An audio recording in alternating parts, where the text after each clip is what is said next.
Bon début de semaine à vous tous qui nous suivez de partout à travers la République démocratique du Congo. Madame, messieurs, c'est l'heure de votre magazine Semel chez vous. Bienvenue à tous. Nous recevons pour vous Monsieur Patrick Makanga. Il est cadre et communicateur du parti politique AFDC. On l'appelle affectueusement par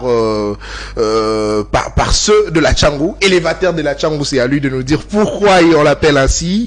Avec lui, deux sujets sont retenus, notamment l'alerte faite par Modeste Bathily-Lukwebo qui demande à ce que le gouvernement puisse décaisser de l'argent. Question de permettre à la CENI d'organiser des élections dans les délais constitutionnels. Mais avec cette alerte, est-ce qu'il y a crainte que l'élection ne soit pas tenue dans les délais constitutionnels? Parce qu'il faudrait rappeler que Denis Kadima également se plaint que le gouvernement n'a pas décaissé de l'argent jusqu'à ce jour, surtout qu'il nous reste 3 mois. Aussi, on se pose la question, quand est-ce qu'il y aura déploiement de matériel à l'intérieur du pays, surtout parce que vous savez que dans certains coins de la République, c'est difficile de se déplacer avec le matériel parce qu'il faudrait l'intervention certainement des engins de l'armée et ou également de la MONUSCO comme c'était avec Corneille Nangaa. Avec lui, notre invité, nous allons revenir également sur le projet de budget 2023 qui est chiffré comme ça à plus de 16 milliards. La question qu'on se pose est celle de savoir qu'en est-il de celui de 2023 dont la réalisation des actions du gouvernement, mais aussi enfin nous allons parler du déclin de l'entreprise Congo Airways. Messieurs Patrick Makanga, bonjour et bienvenue à vous. Bonjour cher Nathan et merci pour l'invitation. J'en profite pour saluer tous les téléspectateurs ainsi que tous les Congolais qui nous suivront peut-être par rediffusion ou autre. En tout cas, je les salue tous. Nous osons croire que nous aurons des échanges patriotiques afin que nous puissions éclairer la lanterne de ceux qui nous regardent. Et surtout, il faut souligner le fait que nous ne sommes pas des super-hommes ni des plus intelligents que ceux qui nous regardent. Nous faisons de notre mieux pour essayer d'apporter de l'éclairage, étant donné que nous sommes des acteurs politiques et nous sommes des acteurs publics. Nous essayons de réfléchir à haute voix, de par les billets de la science que nous avons apprises à l'école et j'en passe. Très bien, merci beaucoup à vous. Comme à l'accoutumée, elle est avec moi, Madame Tania, bonjour et bienvenue. Bonjour Nathan, bonjour Monsieur Patrick. Bonjour Madame. Bonjour également à tous les téléspectateurs de Semel 13 Télévision. Merci de réitérer votre confiance au magazine Semel chez vous. Très bien. Monsieur Patrick Makanga, bienvenue à vous encore une fois. Vous avez la parole en 5 minutes d'abord pour nous donner votre avis sur l'alerte du président du Sénat, Modeste Bathily-Lukwebo, qui veut à ce que l'on puisse décaisser le plus tôt possible le fonds à la CENI pour l'organisation des élections dans le délai constitutionnel. Mais monsieur Patrick, est-ce que ça craint que les élections ne se déroulent pas dans le délai constitutionnel parce que le gouvernement n'a pas encore jusqu'à ce jour décaissé ce que la CENI attend pour organiser les élections? En tout cas, je n'aimerais pas que le propos du président du Sénat soit un peu utilisé hors contexte. Parce que tout ce que nous pouvons demander à la CENI, et ceux du pouvoir, et ceux de la marge, et ceux du pouvoir, ou soit ceux de l'opposition, c'est l'organisation des élections dans le délai. Très bien. Or, l'organisation des élections dans le délai passe aussi par le fait que le gouvernement doit mettre en place les moyens financiers nécessaires pour que les élections soient organisées dans le délai. C'est d'abord, c'est surtout ça. Je ne pense pas avoir entendu le président du Sénat, le professeur Modeste Bathily-Lukwebo, dire que la CENI n'a pas de moyens nécessaires pour organiser. Non, je n'ai pas dit ça, malheureusement. Voilà, raison pour laquelle j'ai dit il ne faudrait pas utiliser hors contexte le propos du président du Sénat qui était à ce stade-là, quand il tenait cela, c'était un chef de parti, un chef de, pas de n'importe quel parti, un grand parti comme l'AFDC, et il irait communier avec la base qui n'attend rien d'autre que la tenue des élections dans le délai constitutionnel, raison pour laquelle il n'a pas non seulement demandé que le gouvernement y mette des moyens pour l'organisation des élections, il a aussi demandé et insisté à ce que la CENI respecte le délai. Étant donné que la CENI ne se pas plaint en ce qui concerne des moyens financiers nécessaires. La CENI s'est plaint via le président lui-même qui a d'ailleurs récemment dit dans une émission qu'il attend lui également que le gouvernement puisse verser de l'argent. Aujourd'hui, le gouvernement a déjà donné plus de la moitié des fonds à la CENI. Tout ce que nous demandons à ce que le gouvernement puisse aller davantage en disponibilisant des moyens à la CENI et en même temps que l'appareil électoral puisse jouer très bien le rôle. Parce que ce qui a suscité débat aujourd'hui, j'ose croire, si ma mémoire ne me trahit, c'est le fait du report dans la publication des listes des députés, des candidats au niveau de la députation provinciale, ainsi qu'au niveau de conseillers, municipaux. Ouais, c'est ce qui essaie un peu, c'est ce qui a créé un peu du tollé sur la toile, et ce qui a un peu frayé l'actualité depuis un certain temps. Ouais. Aussi, il faut ajouter le déploiement de matériel, comme la FENI l'avait promis dans son calendrier, justement. Ce qui est vrai sur ce stade, nous devons savoir une chose, que M. Denis Kadima doit se mettre en évidence. Parce que nous n'aimerions pas que ce dernier nous produise des histoires telles que vécues. Parce que aujourd'hui, nous savons tous l'essor de tous les présidents qui ont eu à diriger l'organe électoral. Commençons par l'abbé Malomadou, et à son âme, il n'est plus. Le pasteur, le fameux pasteur Ngoï Mulunda, qui aujourd'hui s'est retrouvé un fervent activiste au sein du FCC, qui n'a fait que dévoiler son vrai visage après les élections. Voilà son sort, on connaît son sort aujourd'hui, là où il est, en débandade totale. Et la suite, c'était M. Corneille Nanga, qui, de par le poids, la charge qu'il avait dans sa conscience, le monsieur a créé des histoires pour avoir une occasion de fuir et s'est transformé en exilé politique. Avoir une occasion de fuir, mais c'est qu'il a dit pourrait aussi être, entre guillemets, la vérité. Pourquoi ça vous inquiète? Il a tenu un organe qui était indépendant. L'organe s'appelle la CENI. Donc, pour dire que M. Denis Kadima doit essayer de marquer la différence avec ceux qui l'ont précédé. Il doit marquer la différence. Il a intérêt. Parce que il est en train de diriger l'organe électoral qui s'appelle la CENI. Quand on est dirigeant, il faut maîtriser le principe du management. Dans le management, il y a même la rubrique prévue pour des risques. Il faut qu'il soit à niveau, il doit être à mesure plutôt d'identifier les risques, évaluer les risques, traiter les risques et mettre en place un monitoring ou du reporting de risques. Parce qu'il ne doit pas subir les événements comme si lui n'était pas responsable. Il doit savoir que la responsabilité de l'organisation des élections dans le délai incombe à sa personne seule et lui seul. Parce que c'est un manager, il sait comment travailler. Parce que moi j'ai été surpris, entre nous soit dit, d'apprendre que M. Denis Kadima se permet de dire que non, voilà, nous ne sommes pas à mesure parce que on a connu un problème de déploiement des matériels comme tenu des transports aériens qui posent problème. Mais là, c'est de l'irresponsabilité. Maintenant, il dirait aux Congolais que lui, en termes d'identification des risques, en termes de la mise en place des jalons du projet, les trajectoires financières du projet, les périmètres du projet, ses causes et conséquences, M. Denis Kadima n'a pas vu que, en termes de probabilité des risques, il n'a pas vu que les transports pourraient poser problème. Parce que c'est ça même le management, en fait. C'est ça le cours de management. Il faut pouvoir évaluer différents risques qui peuvent arriver. Dans l'évaluation qualitative, évaluation quantitative. Évaluation qualitative, il faut voir la gravité basée sur la probabilité et l'impact de l'événement. Donc, dans l'évaluation, soit il n'a pas évalué, soit il n'a pas usé des talents management, ou soit il n'en a pas, pour dire que non, il peut être buté par ce genre de problèmes.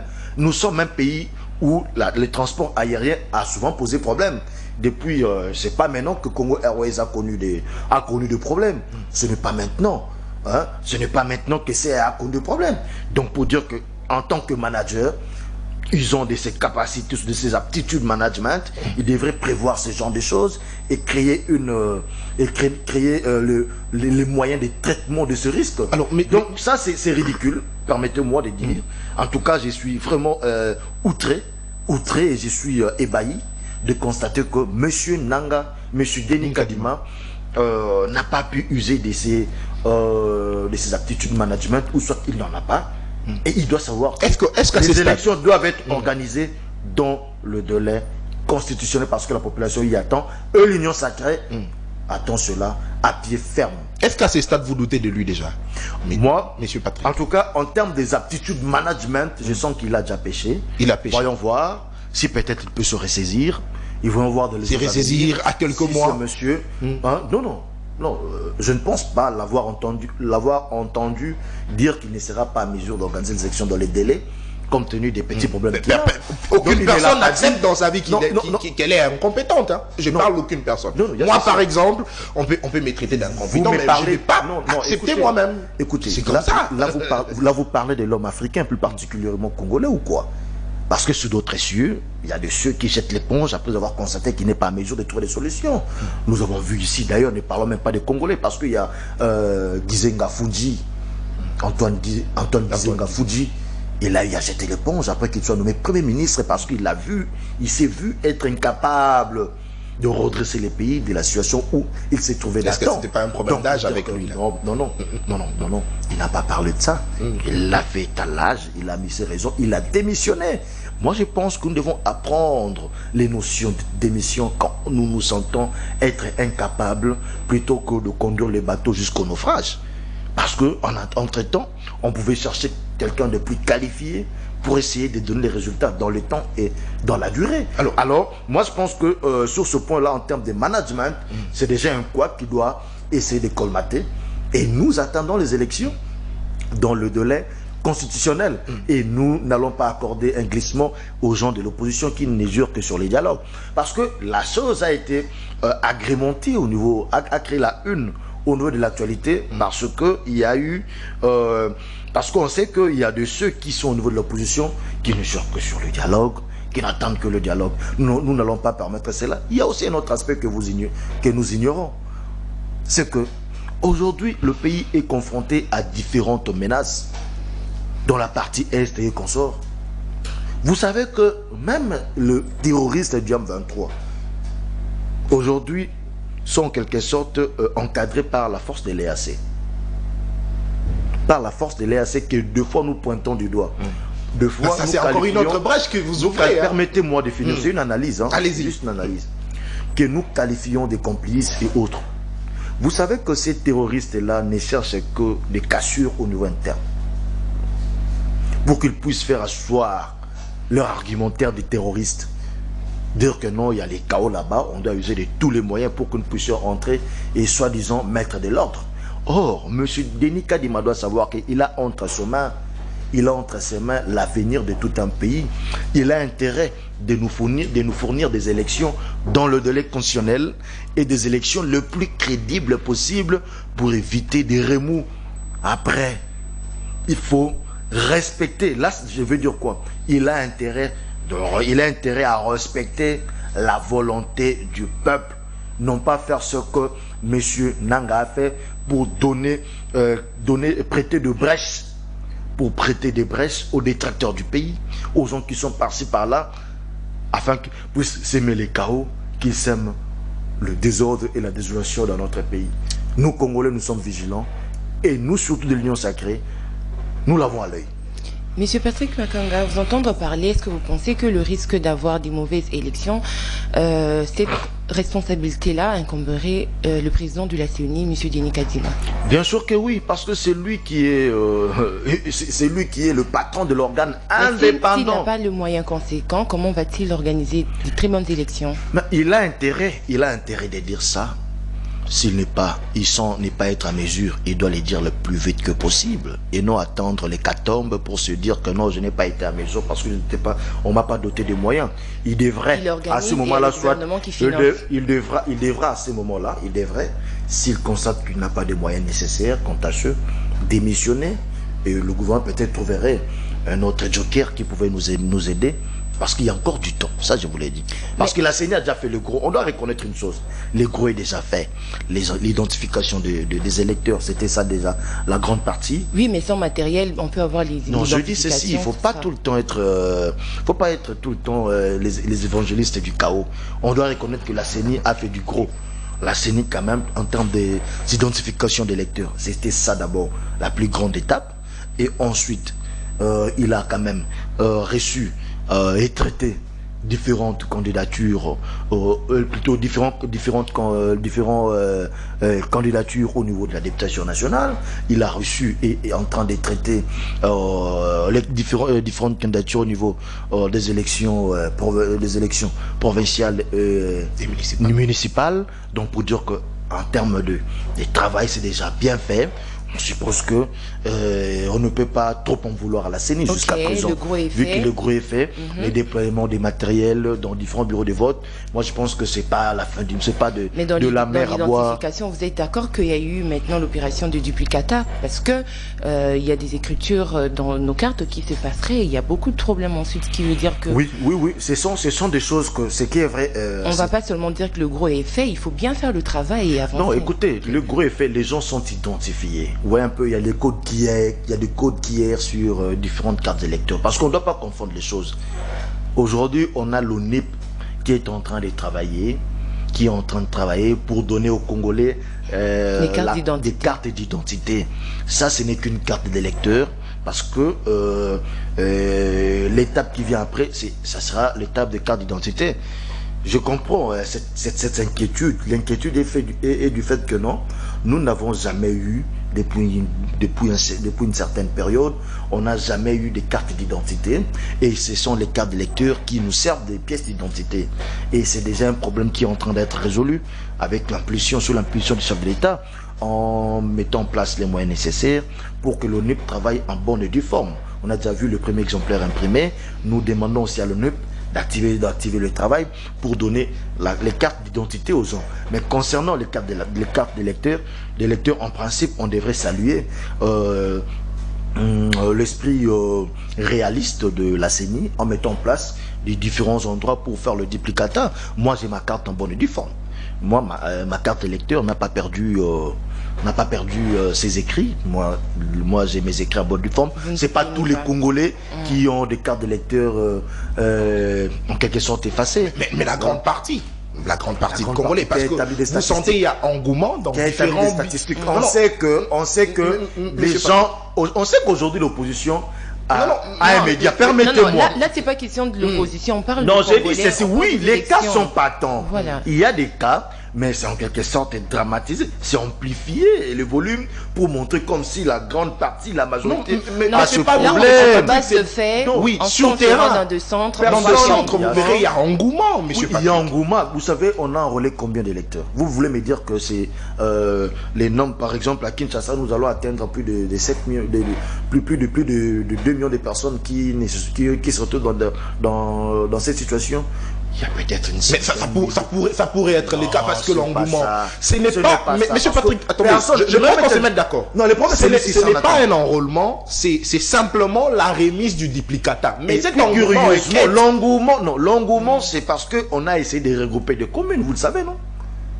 On a essayé de regrouper de coins. Il y a plusieurs coins qu'on a regroupés. Or, lors de l'enrôlement, c'était différents coins de proximité. Donc, pour dire que nous ne devons pas tout le temps chercher la petite bête, voir le mal partout. Parce que, et vous, moi, personne n'a des statistiques fiables, réelles, des gens dont les cartes d'électeurs sont soit perdues ou carrément dont les écrits sont supprimés. Parce que dans les duplicateurs, il n'y a pas que ceux dont les cartes sont perdues, et plutôt dont les écrits sont effacés. Il y a aussi ceux qui ont perdu leurs cartes. Et on sait comment ça se passe ici avec les phénomènes tchèques et autres, comment nous perdons presque chaque jour nos cartes, nos pièces d'identité. Il n'y a pas que cartes d'électeurs, passeport, j'en passe. Donc pour dire qu'il ne faut pas seulement voir ceux dont les écrits sont supprimés sur les cartes, il faut aussi voir ceux qui sont venus refaire le duplicata pour avoir perdu leur carte. Mais personne n'a des données exactes. personne n'a des statistiques. Mais c'est parce qu'avec de bonnes élections, vous l'avez dit, que nous ne voulons plus revivre la même histoire. Donc là, déjà, il ne faudrait pas que les Congolais commencent à s'inquiéter par le simple fait que déjà les écrits s'effacent. Et là, on a l'opération du duplicata. Mais quand il y aura affichage de liste, est-ce qu'il y aura le nom de tous les enrôlés? Sinon, comment ça va se passer? Je pense que la loi électorale, en termes de liste, le loi électorale l'a prévu. Hein. On va publier les listes par bureau de vote, ainsi que les résultats de chaque bureau de vote. Là, ce n'est même pas un problème. C'est le temps maintenant aussi. C'est le problème de temps, M. Patrick. Non, les temps, vous n'êtes pas l'organe CENI. Parce que c'est à la CENI de se plaindre. M. Patrick, s'il vous plaît, nous nous référons avec ce qui a été fait avec Corneille Nangaa. Lorsqu'on reçoit le carte, on affiche le nom, chacun va voir. Si son nom il n'y est pas, il fait le recours. Mais bien sûr, il y a le délai requis pour ça. Est-ce que nous avons appliqué la CENI parle de 30 jours avant les élections. Nous sommes au 40e jour. 30 jours avant la Nous période n'y sommes pas encore. Nous devons savoir aussi une chose que nous pouvons ignorer, c'est le fait que nous avons déjà acquis une certaine expérience aussi dans l'organisation des élections. Hein. On en a commencé en 2006, 2011, 2018, et puis aujourd'hui on est en 2023. Donc pour dire que même les agents électoraux ont quand même acquis une certaine expérience. Parce qu'on a accordé peu de chance à l'organisation des élections de 2018. Parce que c'était toujours autour des délais, on n'a pas fait ceci, on n'a pas fait cela, mais les élections ont eu lieu. Mais curieusement, c'est ça aussi les défauts de nous qui sommes Congolais, surtout nos amis de l'opposition qui des fois se préparent pour contester. En lieu place d'être focus vers les élections, ils sont là pour dire non, il n'y aura pas élection, on voulait les dialogues, les moyens ne sont pas réunis, on a appelé ceci, on a vérifié à tel endroit. Et puis curieusement, la veille des élections, ils sont là, non, les élections mal faites, tricage, tout, ils écrivent à tout et derrière, pendant qu'ils ont perdu leur temps dans des contestations bidons, en lieu place de se préparer, et puis et compétir en bonne et due forme. Qui ne sait pas que M. Martin Fayulu a eu même à refuser à ce que ces gens puissent aller se présenter dans les bureaux de vote. Quelques jours après, il se rebuffe pour dire non, présentez-vous dans des bureaux de vote avec des papiers vides, vous allez seulement écrire mon nom dessus, sans pourtant utiliser leur bulletin de vote. Quelques temps après, je pense qu'un jour avant, non, allez voter, et les jours qui ont suivi, il a crié à la fraude, il a crié à toute cette histoire, pendant qu'il n'avait même pas de problème. Mais à la fraude, il revenait aussi à la CENI de publier bureau de vote par bureau de vote pour qu'on puisse attester. C'est ça aussi le problème. C'est la loi actuelle sous l'Union sacrée qui a donné cette prérogative à la CENI. On impose ça à la CENI maintenant, avant c'était pas... Mais il y en avait auparavant, parce qu'on a vu avec les élections précédentes, il y a eu publication. C'est l'actuelle loi. Bureau de vote par bureau de vote. C'est l'actuelle loi votée à l'Assemblée nationale, entérinée par le Sénat, de la majorité de l'Union sacrée, des élus de l'Union sacrée, qui a donné cette possibilité à la CENI, qui a imposé ça à la CENI de publier le résultat bureau par bureau. Et d'ailleurs, raison pour laquelle on a toujours dit, mais pourquoi les gens de l'opposition s'agitent pendant que les résultats seront publiés bureau par bureau? Cherchez des témoins. Mais est-ce que vous pensez qu'ils sont en train de s'agiter, ou ils veulent juste un processus crédible où toutes les parties prenantes seront en confiance? La crédibilité d'un processus ne dépend pas des humeurs des gens. La crédibilité d'un processus, d'abord, le premier élément, c'est quoi d'abord? C'est la loi, les textes régissant. D'abord, les textes organiques et la loi électorale. La loi en a déjà prévu. Il devrait veiller sur l'application de la loi, plutôt de chanter fiabilité, chanter transparence dans les médias. Qu'il veille sur l'application de la loi. Mais quand ils disent qu'ils n'ont pas de représentants dans les bureaux de la CENI. Ils n'ont pas? Ils n'ont pas de représentants dans le bureau de la CENI. Mais pourtant la loi l'a dit. Il y en a. Il y en a. Non, Monsieur Patrick, est-ce que vous constatez que dans la faisabilité c'est autre chose? Il n'est pas de quoi. On l'a chassé du PPRD après, mais il était du PPRD. Qu'est-ce que vous voulez? Qu'est-ce que vous voulez? Mais à on l'a chassé après parce qu'il y a de ceux qui n'ont peut-être pas voulu que lui soit là. C'est une guerre, ce sont des guerres de... C'est la guerre de palais. Ça c'est rétrograde. Si on doit parler des guerres qu'il y a eu au niveau du PPRD dans les choix de leurs représentants, c'est tout rétrograde. Je ne veux pas que nous entrons dans ça, mais quand même, il y a des représentants de l'opposition au sein de la CENI. On a même vu un qui s'est prononcé candidat, président de la République. Alors quand aujourd'hui le président du Sénat, le professeur Modeste Bati-Lukwebo, dit qu'il faudrait doter la CENI de moyens conséquents, ça ne voudrait pas dire qu'ils savent que la CENI n'en a pas encore, raison pour laquelle il faudrait le faire pour que tout se passe. Il n'est pas de l'exécutif quand même. Il l'a demandé au cours de la rentrée parlementaire, il a demandé à ce que l'exécutif dote la CENI de moyens conséquents. Il a demandé à l'exécutif, c'est quoi de plus normal? C'est le Parlement. Il ne peut que demander ça à l'exécutif. Il y a un souci au niveau de moyens. Non, pas nécessairement. Non, mais M. Patrick, Bati n'est pas n'importe qui. Bati n'est pas n'importe qui. On n'a jamais dit à un bon joueur de mieux jouer, de mieux jouer. À la veille d'un match, tu te croises avec un bon joueur. Nous, à notre époque, c'était Emeka Mamale. Tu te croises avec Emeka Mamale, tu sais que c'est un bon joueur. Tu sais qu'on lui joue, l'équipe vit. Tu dis à Emeka Mamale, il faut bien jouer demain. Il faut bien jouer demain, on compte sur toi. Parce qu'on sait qu'Emeka Mamale, c'est un fouteur. Ou Emeka Mamale ne sera pas à mesure. Mais c'est ce qu'on appelle encourager davantage quelqu'un à faire mieux. Parce que le gouvernement en a déjà fait mieux. Vous voyez? Cela ne veut pas dire que le gouvernement n'est pas à mesure de doter la CENI de moyens pendant qu'il a déjà fait plus de 50%. Voilà. Très bien. Alors, j'aimerais revenir sur deux petites choses que vous avez dit ici sur ce plateau, monsieur Patrick Makango. Vous avez dit que la crédibilité des élections dépend d'abord en fonction de loi, c'est vrai. Mais, monsieur Patrick, est-ce que vous ne constatez pas que la crédibilité des élections dépend plus de sa faisabilité que de loi? Non. Et la CENI et le compétiteur, tous sont absents au respect de texte.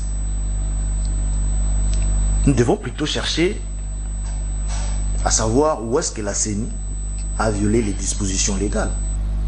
Parce que l'applicabilité de l'organe CENI est régie par la loi.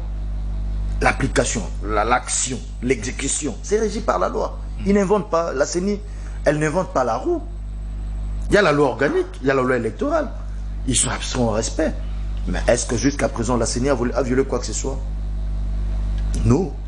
Les gens s'agitent pourquoi? Pour rien du tout. Alors, vous avez encore ici dit que Denis Kadima doit marquer la différence. Est-ce que depuis le début du processus électoral jusqu'à ce jour, est-ce que vous pensez que Denis Kadima a marqué déjà une différence par rapport au précédent président de la CENI? Ah oui. Ouais. À quel niveau?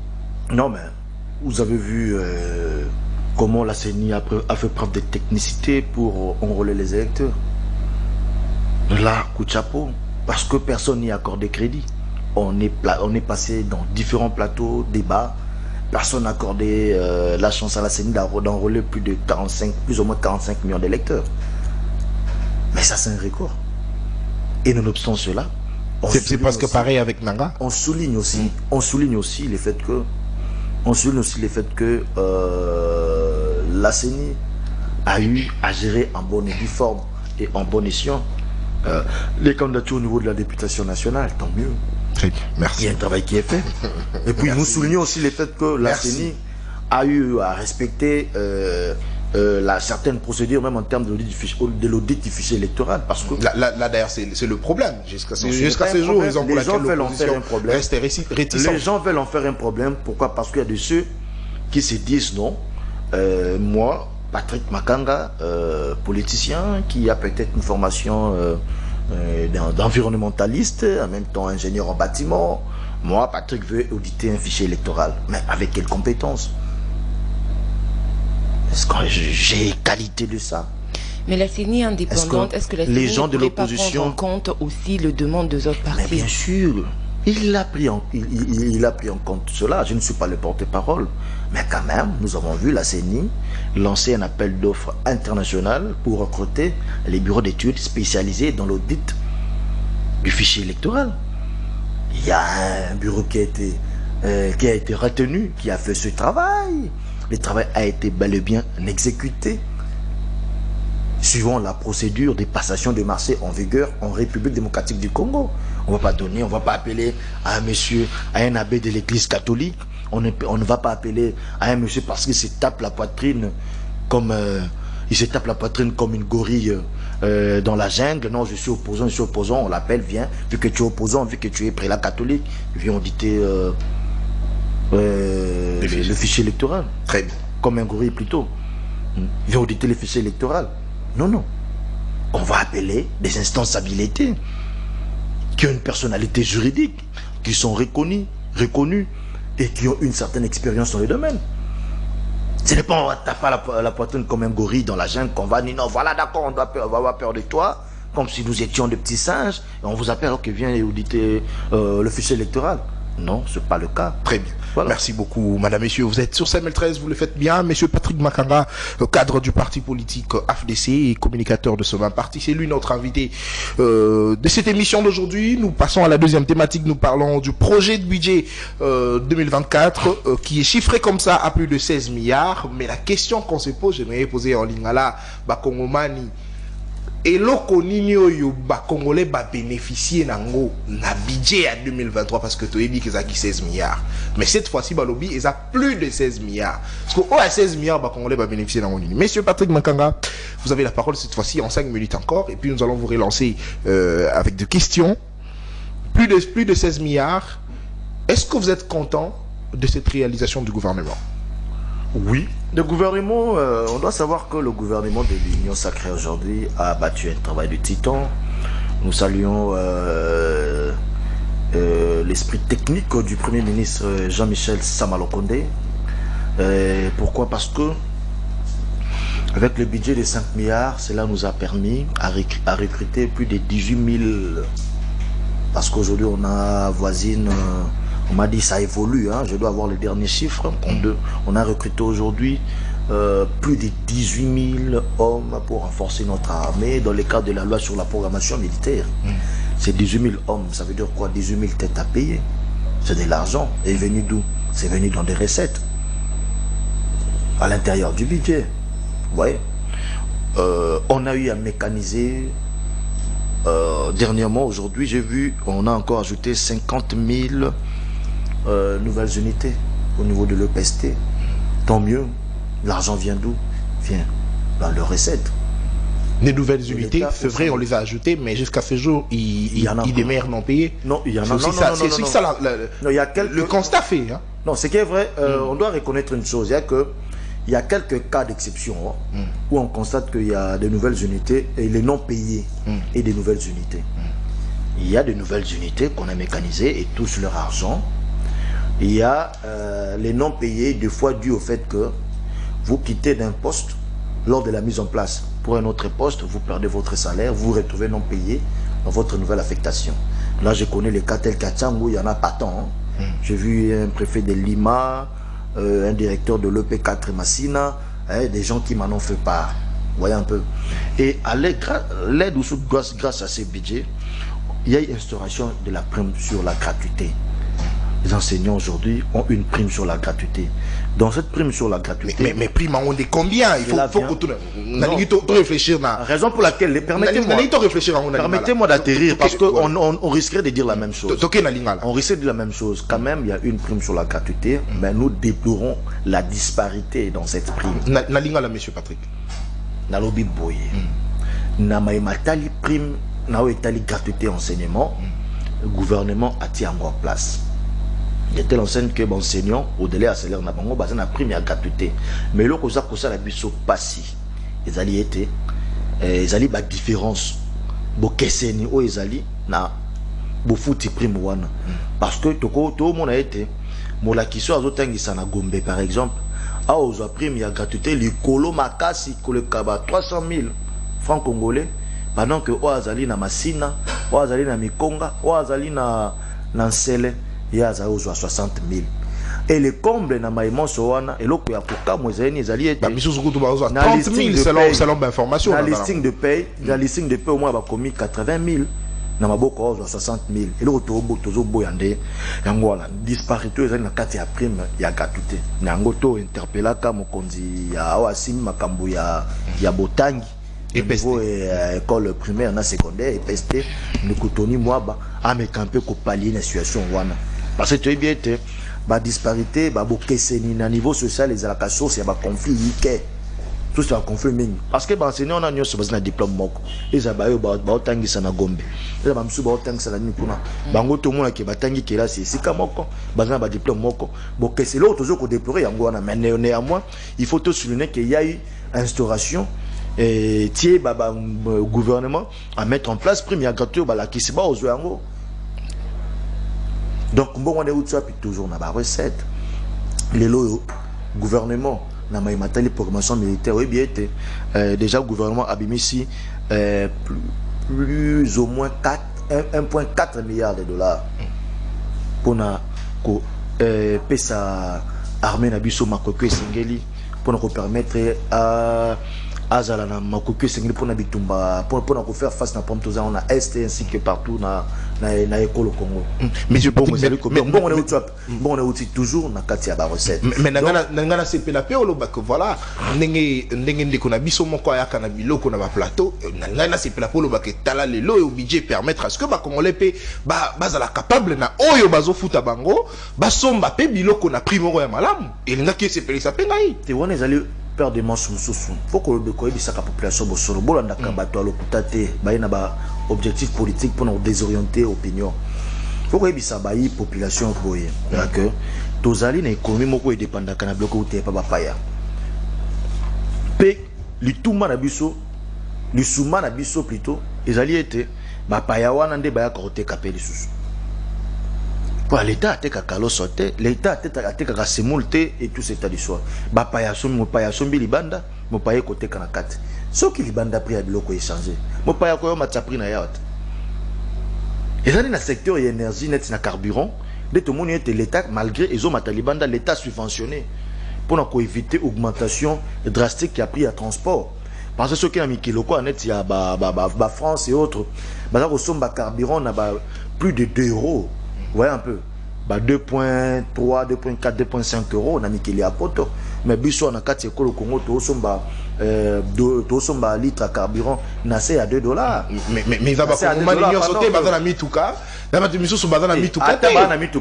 Mais impact les alliés quand même parce qu'on va foutre à ticket. Ceux qui le lot, bon, vu qu'il y a en France et matin à 2 €, biso somba à peine à mi qu'il y a libanda. Toi, mon solo mingité, bon, gouvernement Fongoli, Sikawa, n'ébike. Litre moi carburant tu vas recevoir bango on a 3 $. Imagine-toi sur ce litre carburant à 3 $. Il faut créer et vous en a répercussion na coût ya transport et vous en a répercussion na coût ya biloko ya kolia parce que biloko ba tomba kinda osoma na esika on esika B et ça na transport na kati quoi transport comme ta biloko matasu makasi nango wana faut qu'on dit makamoke au moninga au sala d'ailleurs alors tondimi oui monsieur Patrick tondimi oui l'état azotiama mosolo pona mai matali carburant mais coût ya transport yango ezo changer te pona nini d'ailleurs oza mwana changu nako oza candidat na changu ningo uti koloba ngana ko rappeler ote na changu que ville boulevard ezalaka na prix mosusu par rapport ya ba côté mosusu na ko rappeler en côté non le problème est tel que et tikalinde na ba différents acteurs na différents secteurs basa mosala bango na ndenge longo bani tango ba députés provinciaux ba koma na sol ya ba exécutif. C'est ça le problème. Mais tout le monde qui a arrêté mon gouverneur, bah fixe qui va pris. Il y a ma course. Il y a différents quoi, mais ils ont changé tes ponani. Ils ont moins na chang. Na robeta pena c'est. Ils ont moins na chang. Ils ont bien été. Et sengeli na bateau yo moto na moto bisiko ya belemi asa mosana na ndenge longobani parce que mokonza mboka okoma 20 000 personnes te, okoma 50 000 personnes te ba okambeko au Congo. Moto na moto esiko ya belemi na parcelle autorité ya zana yango tout à l'histoire il faut basa mosalo esengeli mais on a ezabani ba attribution à l'Assemblée provinciale.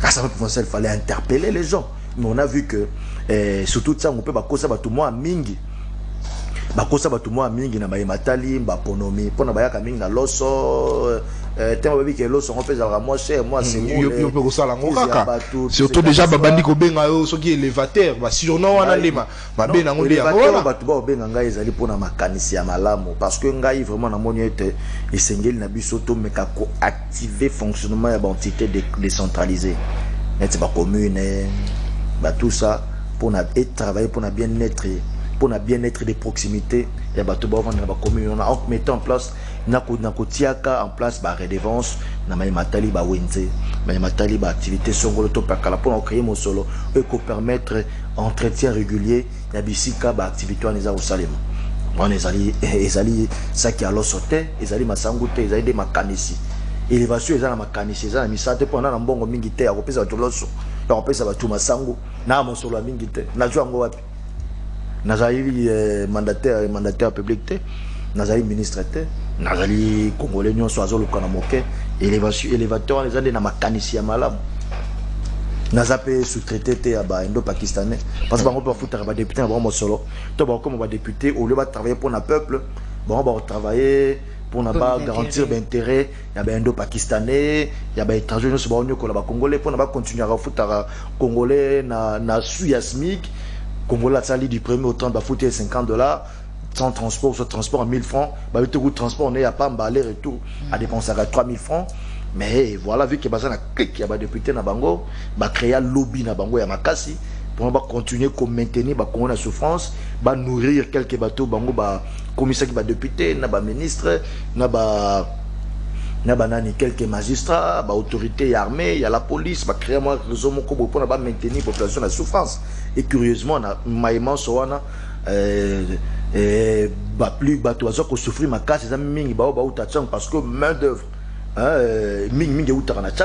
en termes de maçons, en termes de coopérants na zandu tout ça maintenir bango la pauvreté. Pourquoi? Parce que élu mingi to mona boroyana ba saki a loso saki a masango tout à du soir bajo ngo wapi sur moi bendo pakistanais bazo ko financer bango déjà moke bokenda bo pesa ba loso bo pesa ba puta balia ba pesa nous ba voix pour la biso to continuer comme maintenir empire na biso ni yango na pesi ba tout rendez-vous le 7 octobre na terrain municipal ya Masina toko panzanteke.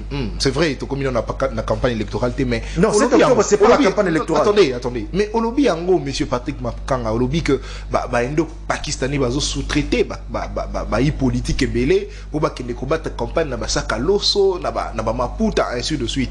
Mais eloko wana to mona ndeko delisi sanga tanga proposer qui tango ba ndeko ko proposer loi électorale aloba ki yango lobby que il faudrait loi moko wana o epekisa ba candidat ba memela peuple ba mema ba don ba mema ba casquette ba polo loi wana il fallait quand même les cas surtout pour permettre bongo ba candidat mususu ba sala lolenge lobité mais regret ça ko constater que union sacrée na majorité nango ba télémé la proposition wana ti elekate bino union sacrée.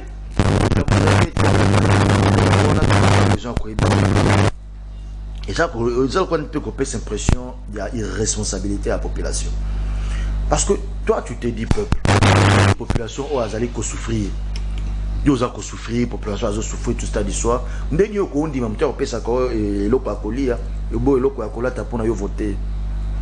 C'est irresponsable. Il y a un peu de rôle, monsieur Ezalinini. Ils allaient à fabriquer des frères électeurs pour ne pas voter pour un frère candidat. On peut voter candidat parce que Aélio Lipa, Aélio Elamba, Aélio Loko Akolia. On peut voter parce que Azana Makanisio et Sengeli, ou beaucoup évaluer pendant Kakosa Mosala. Mais si vous votez que vous pensez à ça qui est Lipa, après ça qui est Lamba Kolate, mais à cause de Moutouana une fois à Jussiez, à cause de redevable vis-à-vis de Binotin, parce que vous avez un côté. Déjà, vous avez qui a Bino, c'est ça le problème. Alors pour l'exercice de 2024, le budget a augmenté de 24,7%. Monsieur Patrick, pensez-vous que ces budgets vont rencontrer les attentes de la population? Et là, il faut nous soit ce qu'il faut retenir et dire ouvertement à la population que selon les études dans notre pays, il ne faut pas mentir, ça ne sert à rien. Selon les études dans notre pays, pour que la population sente de l'impact en termes de budget, de l'action en termes de budget, il faut que nous atteignions un budget de 50 milliards. Et sur ce point, nous devons remercier l'actuel chef de l'État avec le gouvernement de l'Union Sacrée qui nous a fait quitter d'un budget de 5 milliards à 16 milliards, à 11 milliards, 16 milliards aujourd'hui. Et nous allons vers une augmentation de 22,4%. Donc qui va avoisiner, si on prend 16, qui va sûrement avoisiner dans des 20 milliards de dollars américains. Ça, c'est une bonne chose. Pourquoi? Parce que nous avons un pays qui a la taille d'un continent. Les enjeux sont énormes. les besoins est énorme. Il faut que nous puissions travailler dans la mobilisation de recettes. Il faut que nous puissions quitter l'économie des importations vers une économie des exportations. Et pas n'importe quelle exportation, l'exportation du manufacturé, exporter du produit fini. Parce que nous en avons des ressources dans le sous-sol, dans les sols et dans l'air. Forêt, j'en passe. Il faut que nous puissions atteindre ces niveaux. Parce que le jour où nous atteignons ces niveaux, cela veut dire que nous aurons atteint le maximum en termes de recettes, en termes de mobilisation de recettes. Et les projets de développement ne poseront aucun problème. Parce que nous aurons maximisé de recettes. Parce qu'aujourd'hui, on peut beau dire, mais nous avons toujours fait face à un gouvernement incapable de mobiliser de recettes à cause de gangrènes qui avaient la corruption et les détournements de deniers publics. L'actuel chef d'État Félix Antoine Tshisekedi Tshilombo, il est venu, il a trouvé l'IGF qui était presque inactif. Il a activé l'IGF en laissant l'IGF déjure de toutes ses prérogatives. Ce qui a permis que les recettes ont quand même augmenté. Les recettes ont augmenté. Et nous tenons à ce que l'IGF soit de moins en moins complaisant, soit de plus en plus très actif sur le terrain, très active sur le terrain, l'inspection bien évidemment, pour mobiliser, pour aider l'État à mobiliser davantage les ressources. Le chef de l'État a mis en place l'agence contre la corruption. Contre la corruption, tout ça, nous avons vu et nous constatons la volonté d'un monsieur qui veut que les choses ne se fassent plus comme c'était avant. Quand nous constatons la volonté. La volonté... Simplement constater la volonté. Non, quand j'ai parlé de l'augmentation de recettes, ça ce n'est pas simplement la volonté. Il y a aussi des réalisations. Aujourd'hui, les régies financières ont explosé en termes de recettes. Pourquoi? Parce qu'il y a eu redressement. Il y a eu des redressements au niveau, avec l'aide de l'IGF, au niveau des entreprises et établissements publics, de l'État. Là, ce n'est plus question seulement de la volonté, comme le simple dire, mais c'est du concret. C'est du concret. Alors, en 2024, moi, je pense qu'il y a certains projets qui vont encore durer dans le temps.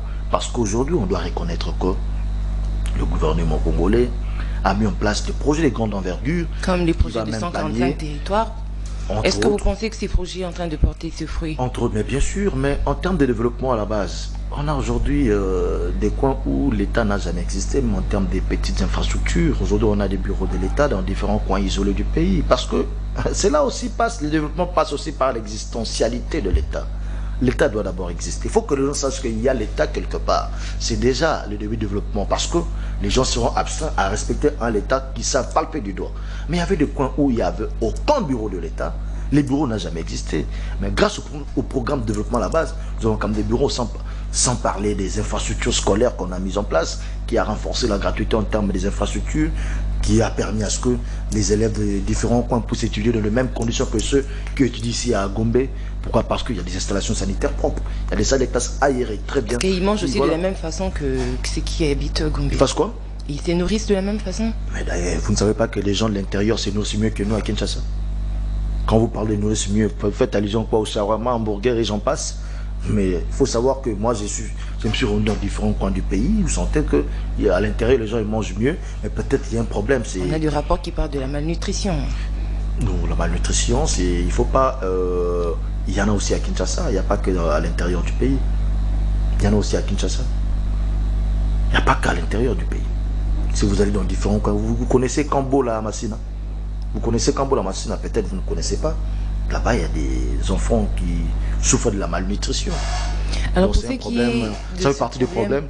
On va parler... Raison pour laquelle, en termes de malnutrition, ça veut dire que les parents n'avaient peut-être pas de moyens assez pour nourrir les enfants. Est-ce que le problème n'est pas que des autorités qui manqueraient des mesures ou des stratégies, des mesures prioritaires pour mettre fin à cette situation? Non, mais aujourd'hui, quand on a dit un parent qui dépensait, par exemple, $500 pour son enfant, pour le frais scolaire. Les frais scolaires de $500, dorénavant, vous ne payez plus.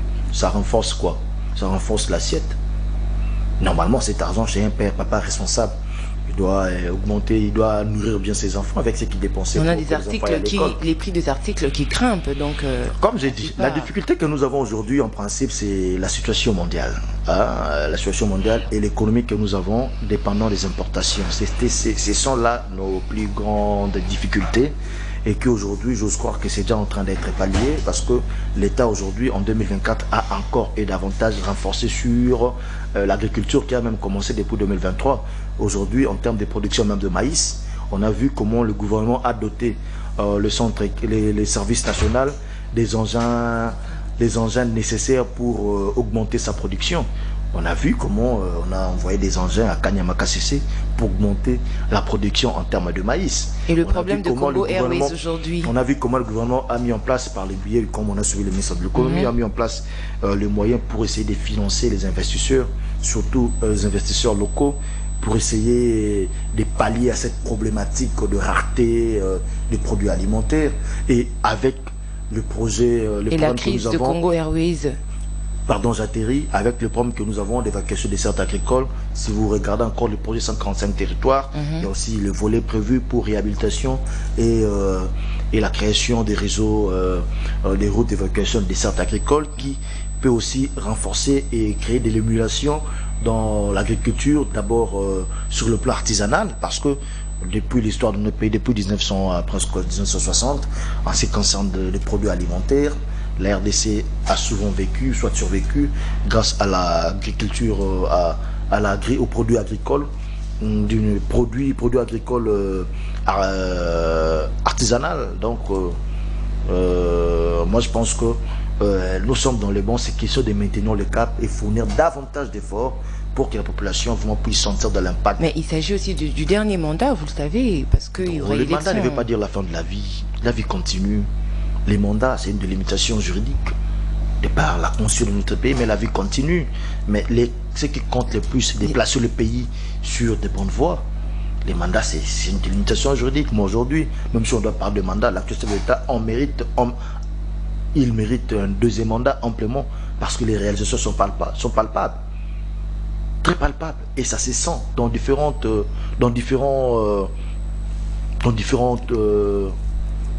domaines. Plutôt. Santé universelle, gratuité d'enseignement, Congo Airways qui ferme ses portes. Non, Congo Airways, il faut savoir une chose, que c'est pas le chef de l'État qui est le gestionnaire de Congo Airways. Devons saluer, moi je salue plutôt le ministre des Transports, Jean-Marc Ekila, qui a eu à mener un plaidoyer auprès du gouvernement pour doter les moyens nécessaires à Congo Airways. Ça date, c'est pas maintenant qu'il l'a mené, parce que Congo Airways, de par l'effectif, Congo Airways a un effectif pléthorique, de telle enseigne que non, les recettes, avec tout ce qu'ils avaient comme recettes, et des charges avec fixes. 4 avions seulement. Avec des charges fixes, donc ça commençait déjà à poser problème. Vous voyez un peu. Donc pour dire que Congo Airways avait besoin des coups de pouce du gouvernement, et nous saluons les plaidoyers menés par le ministre des Transports, qui n'est pas gestionnaire de Congo Airways, et cela a permis qu'aujourd'hui le gouvernement a disponibilisé 10 millions de dollars américains. Ce n'est pas une promesse, c'est l'argent disponible en faveur de Congo Airways pour que cette entreprise se relance. Même l'existence de Congo Airways, ça demandait à ce que l'État... Mais est-ce que le fait de baisser le prix aussi a fait en sorte que cette entreprise connaisse ce problème? Non, pas nécessairement, parce que la baisse des prix augmente même la quantité, le volume du voyage. Ça n'a pas d'impact, c'est question de gestion. C'est question de la gestion. Parce que quand on baisse le prix, le volume du voyage augmente. Celui qui n'était pas en mesure de voyager aura la possibilité de voyager. Hein? Donc ce n'est pas une raison.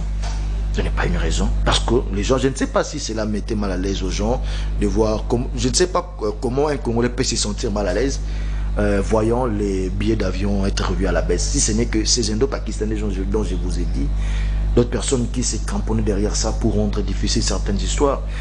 En principe, cette baisse, c'est une joie pour le Congolais. Et ça fait en sorte que qu'il y ait un grand besoin des avions. Il y a un grand besoin d'avions. Le flux, le volume de voyage a augmenté. Et quand le volume augmente, comme on dit, vous vendez à un prix raisonnable pour avoir une grande clientèle. Et vous gagnez en termes de la quantité. Ce n'est pas une raison. Alors je veux quand même vous poser cette question, Monsieur Patrick. C'est une dernière session de la législature en cours. En quoi ça vous a marqué, vous, personnellement? En tout cas, ce qui est vrai, nonobstant certaines lois que nous pouvons saluer, telles que sur la programmation militaire, nous avons senti une sorte d'absentéisme de certains élus, soit de certains élus en majorité, dans leurs différentes, dans les différents rôles qui est le leur. On a senti que les élus étaient beaucoup plus dans leurs propres avantages que ceux des gens qui les ont élus. La difficulté aussi, c'est lié au fait que ceux-là ont été élus non pas sur base d'un programme, non pas sur base des éléments intellectuels, cognitivement intellectuels. Ils ont été élus sur base de billets d'argent, sur base de corruption morale envers la population et machin.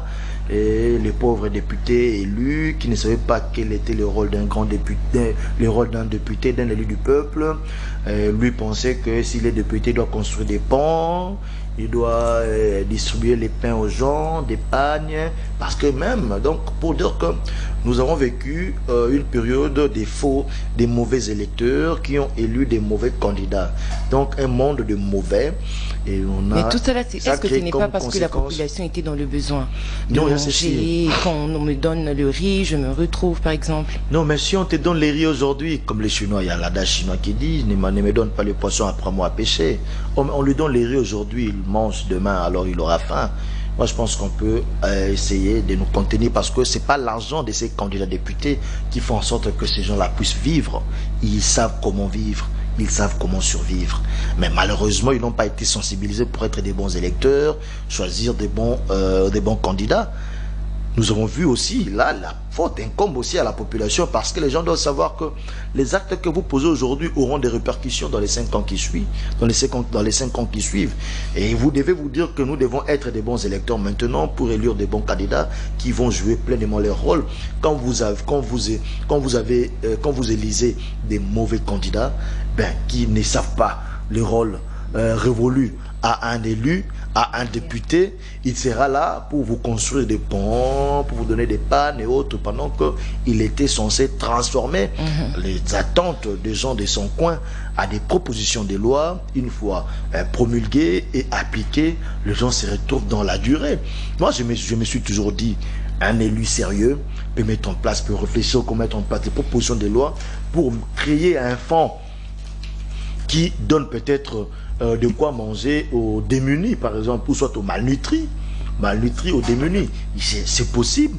Vous pouvez créer, mettre en place des dispositions, mettre vos idées en ordre, créer une proposition de loi pour mettre en place des lois qui seront promulguées, appliquées, qui feront en sorte qu'à doter votre circonscription électorale des infrastructures de base telles que des ponts, des petites écoles et autres, et non pas les actes d'un individu, parce qu'aucun élu ne saura réhabiliter sa circonscription électorale. Alors, il ne faut pas tromper les gens avec vos bagnes, avec tout ce tas d'histoire, parce qu'on sait que ceux qui font cela, ce sont des gens qui sont financés par des officines, ce sont des gens qui sont financés par des personnes pas très propres, par exemple, qui sont prêts à dépenser $200 000, $300 000 lors de la campagne électorale, pendant que vous n'aurez, même si vous donnez un salaire de 21 000 pour avoir $300 000, je vous dis, ça vous prendra plus d'une année. Alors, monsieur Patrick, vous passerez votre temps à vous gaspillerez l'une année en question juste parce que vous voulez donner des pains aux gens. Alors, monsieur Patrick, ils sont financés par des personnes malpropres. Monsieur Patrick Makanga, la question concernant le budget.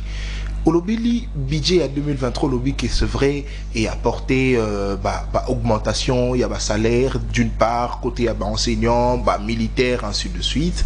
Mais congolais, causer la bonne mon appel social et qui est malade, le budget qui est dans la crise économique mondiale. Alors, monsieur Patrick Makanga, au budget budget à 2024, vous assurez certains qui ont apporté en tout cas résultat à Makassi. Gouvernement à mettre en place aussi des mécanismes pour encore renforcer la production au niveau interne. Les telles enseignes qui n'ont pas les soleils à manger, c'est pour renforcer la production. Mais vous avez dit que la crise mondiale, on a cité. Non, la crise mondiale dans le sens que le gouvernement a des moyens psycho. Mais en attendant, il y a un problème majeur. Il y a que toujours dépendre quand on a des importations. Très bien. Alors, les importations, tout ça, qu'on dépend de ce qui est capoté, kuna, libanda, bapaya, kuna, biloko et mati. Biso a fait tout subir yango. Alors, monsieur Patrick Makanga, ce que vous avez dit, pendant que grande partie ya ba budget ya budget ya mboka na biso ezali bongo batie yango pour na ba institution nazolo ba bien grande partie ya budget ezali pour na ba institution est-ce qu'on dit vraiment que budget ya 2024 ko sala ni lokuta mabende konata ezali peuple loyo to mené ya koluka ndenge nini ya ko baisser temps de vie à institution et kolo Congo ya koluka pour na emprunter maloba madame Tani alobi que beaucoup mina suka mandeza na suka non bozoluka ti mokolo la République ne s'arrêtera pas après 5 ans ou après 10 ans. La République continuera parce que nous n'allons pas mourir aujourd'hui et demain. On est encore jeunes. Nous tous focaliser et tout manabiso pene ici kaye. Il y a pour diminuer temps de vie à l'institution. À 3 mois, beaucoup de miens au camp. Alors, dernière question, monsieur Patrick. Dernière question. Après 5 ans. Concernant Congo Airways. Na 2020, je crois, kaka na ba budget o toza nango ya minene oyo. Gouvernement il promettait qui oui avion. Balobi ke koya na 2000. Et qui promesse ya bana 2020 l'autre na 2023. Monsieur Patrick Makanga ba avion eza wapi? Bon, c'est vrai, aux nos ministres de tutelle, mais là, tout nous quand même, tout n'a pas ce que le gouvernement, ils ont une union sacrée, puis ils opposent Moko, il y a une union sacrée. Avion, ils ont Congo Airways et Koufi. Il faut tout le bayango. Tant que ça va Congo l'été, Congo Airways, ils ont un déclin, ils ont en faillite. Il faut tout le bayango. Est-ce que, membre ni un gouvernement, Azali administrateur na Congo Airways, membre ni un gouvernement, Azali gestionnaire de Congo Airways. La gestion en Congo Airways n'est pas une entreprise qui est régie sous l'acte uniforme OADA. Et c'est un texte. Au gestionnaire net de Konata. Bon, tu n'as pas de tripatouillage na yo ndenge na yo. Au vendredi comme je vous ai dit, c'est notre comité sur le management toujours reproché dans des dédicadiments. Non, il faut appeler un bon manager. Parce que mon Congo Airways. Mais les institutions publiques qui a l'État. L'État n'a versé qu'à Mosolo. L'État l'a mis la Mosolo. Mais pour une entreprise fonctionner. Non, pas nécessairement. Mais il y a un d'ailleurs. L'État a eu au secours. Ça ne veut pas dire que l'État n'a pas Mosolo dans Congo Airways. Non, mais ils ont entreprises publiques. Congo Airways est la capitale sur ça. Création Congo Airways. Les capital actionnaires entre autres SNCS, FPI, ONATRA, OGFREM, tout à l'histoire. Mais nous on avait une institution à l'État PKK. Diana Lobate. Congo Airways azaki na capital ou créé qui yango. Établissement public à l'État, c'est transformé qui actionnaire. C'est transformé qui actionnaire de telle enseigne que action na bango, de ça qui création Congo Airways. Mais gestion na yango. Et ça dit mon compte ambokate. Ils ont les premiers ministres, ils ont les ministres tutelle. Il y a des promesses, il y a oui avion, il y a promesses, il y a il y a on a lobby boyer. Il y a Bakonzi Amboka. Il y a bien boyer. Nous sommes ça pour faire partie de la gestion. Quand l'entreprise envoie les états financiers et autres j'en passe, le gouvernement peut émettre un avis sur base de cela. Mais si ça n'est cadre avec la réalité, c'est là le problème. Néanmoins, on a bien été, même Congo Airways. Nous considérons que nous avons été basali ba Congo loko ngai na yo. Nango ba recette à Congo Airways fallait pallier na problème de fonctionnement et puis na matali entretien matali loko songolo to pakala. Le nom de gouvernement par les biais à ministre à transport Jean-Marc Ekila aloki ati atende mo sur le pour la relance entreprise wana aux allez que toucher secteur moko vital ya ba congolais. Mais l'État congolais, le gouverneur, le chef de l'État, le Premier ministre, le ministre Jean-Marc Kilatenda, merci beaucoup. Alors, il s'appelle Patrick Makanga. Il est cadre et communicateur du parti politique AFDC Allié. C'est lui, notre invité du jour. Monsieur Patrick, merci à vous d'avoir répondu à notre invitation. Merci à vous également d'avoir répondu à toutes nos questions. C'est moi qui vous remercie. Et à Madame Tania, merci beaucoup de la coprésentation. À vous qui nous avez suivis, merci de la confiance renouvelée à CML 13 Télévision. On se retrouve demain pour le second numéro de la semaine. D'ici là, portez-vous bien et bon début de semaine chez vous. Au revoir.